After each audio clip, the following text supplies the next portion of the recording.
Nashik road परिसरामधील वारंवार खंडित होणारा वीज पुरवठा, तक्रार निवारण व्यवस्थेतील त्रुटी, बंद असलेले संपर्क क्रमांक, त्याचबरोबर नागरिकांना होत असलेल्या विविध समस्यांबाबत नाशिक रोडकर कृती समिती यांच्या वतीनं महावितरण नाशिक परिमंडळाचे मुख्य अभियंता सुंदर लटपटे यांना विविध मागण्यांचं निवेदन सादर करण्यात आलं। पहिल्याच पावसामध्ये नाशिक आणि नाशिक रोड परिसरातील अनेक भागांमध्ये दिवसभर वीज पुरवठा खंडित राहिल्यामुळे नागरिक, व्यापारी, विद्यार्थी, उद्योजक, त्याचबरोबर ज्येष्ठ नागरिकांना मोठ्या मनस्तापाला सामोरं जावं लागलं। एका महिन्याचे वीज बिल थकल्यास तात्काळ कारवाई करणाऱ्या महावितरणानं नागरिकांना तासनतास अंधारात ठेवणं ही गंभीर गोष्ट असल्याचं कृती समितीच्या प्रतिनिधींनी निदर्शनास आणून दिलंय। त्याचबरोबर वीज पुरवठा खंडित झाल्यानंतर तक्रार नोंदवण्यासाठी नागरिकांनी संपर्क साधला असता अनेक वेळा दूरध्वनी क्रमांक देखील बंद असल्याचं आढळून आलं। कोणताही प्रतिसाद त्यावेळेस मिळाला नाही, त्यामुळे ग्राहक वर्गामध्ये प्रचंड असंतोष निर्माण झाला असून तक्रार निवारणासाठी सक्षम 24 तास कॉल सेंटर उभारण्याची मागणीही यावेळी करण्यात आली आहे।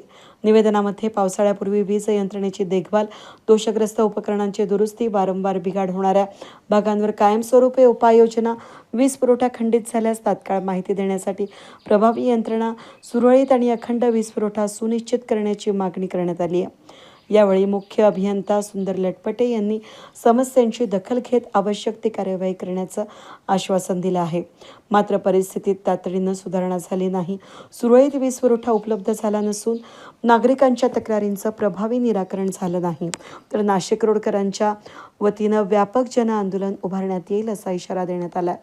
या प्रसंगी माजी नगरसेवक सूर्यकांत लवटे, राष्ट्रवादी काँग्रेस नाशिक रोड अध्यक्ष मनोहर कोरडे, मनसे नाशिक रोड अध्यक्ष गोकुळ नागरे, शिवसेना शिंदे गट उपजिल्हा प्रमुख नितीन चिडे यांच्यासह नितीन खरजूल, श्याम गोहाड, बंटी कोरडे, सुनील सोनवणे, किरण डहाळे, दिगंबर डबे, दत्ता कोठुळे, सुनील पाटोळे, अंबादास औशीकर, किरण राक्षे, कैलास आल्हाट, अमर जमदाडे, वसंतराव बाळदेव, प्रशांत बारगळ, संजय हंडोरे, राज डबे, शेखर पवार, संदीप डुमरे आणि सुदाम कुटे हे उपस्थित होते। नाशिक रोड परिसरातील सर्व सामाजिक कार्यकर्ते, त्याचबरोबर सर्व राजकीय पक्षाचे पदाधिकारी कृती समितीच्या वतीनं नाशिक रोड परिसरातील 6-6, 8-8 घंटे लाईट विभाग, विद्युत विभाग बंद असल्यामुळे घराघरात लाईटी नाही। नाशिक रोड परिसरामध्ये पूर्ण रात्र अंधारात लोकांनी काढली आणि अशा या परिस्थितीमध्ये वितरण विभागाचा धिक्कार करण्यासाठी आम्ही या सर्व ठिकाणी सर्वपक्षीय पदाधिकारी उपस्थित झालो आहोत। नाशिक रोड भागामध्ये अनेक वर्षापासून पावसाळा आला की लाईटी जाता, वारा आला की लाईट जाते। शहरामध्ये अनेक ठिकाणी खड्डे खणून ठेवलेले आहेत, त्या खड्ड्यांमुळे अंधार असल्यामुळे लोक अपघात होतात। विद्युत विभागाच्या या भोंगळ कारभारामुळे लोकांना अपघाताला सामोरे जावं लागतं। अशा या विद्युत विभागाचा आम्ही धिक्कार करण्यासाठी, निषेध करण्यासाठी या ठिकाणी आलो आहोत।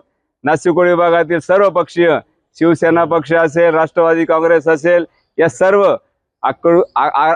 कृती समितीच्या वतीनं आम्ही धिक्कार करून या परिसरातील शिवजन्मोत्सव समिती असेल, नवनाथ ग्रुप असेल, या सर्वांच्या वतीनं MSEBचा, महाराष्ट्र राज्य विद्युत विभागाचा धिक्कार करून यापुढे विद्युत विभागातून आम्हाला सहकार्य झालं नाही किंवा वादळ वाऱ्याच्या दिवसामध्ये जर लाईटी गेल्या, अनेक तास लाईटी गेल्या, तर पुढच्या काळामध्ये मोठ्या प्रकारचं आंदोलन केल्याशिवाय आम्ही राहणार नाही, असं या विभागाचा धिक्कार करून आम्ही सर्व नागरिकांच्या वतीनं संताप व्यक्त करत आहोत। वेद न्यूजसाठी प्रतिनिधी अनिल गुंजाळ, नाशिक रोड।